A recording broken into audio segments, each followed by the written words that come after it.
सर्वसामान्यांच्या हक्काचा आवाज जागर जनस्थान।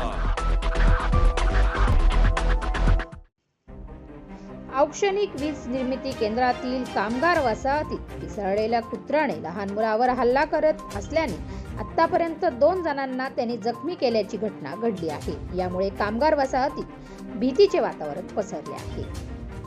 दीपनगर कामगार वसाहतीतील क्रीडा मैदानावर कामगार गोकुळ चव्हाण यांच्या मुलीवर या पिसाळलेल्या कुत्र्याने हल्ला केला असून सदर मुलीचा रुग्णालयात उपचार सुरू आहे।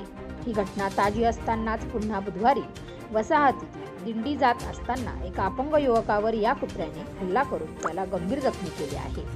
वारंवार हल्ला होत असल्याने कामगार वसाहतीत बाहेर फिरायला कामगारांच्या पालकांना पाल्यांना भीती वाटत आहे। सकाळी मॉर्निंग वॉकला फिरत असताना आणि कामावर जाणारे कामगार यांच्यावर हे पिसाळलेले कुत्रे त्यांच्या मागे धावत असतात। यामुळे जीव मुठीत धरून ते त्यांच्यापासून आपली सुटका करत आहे।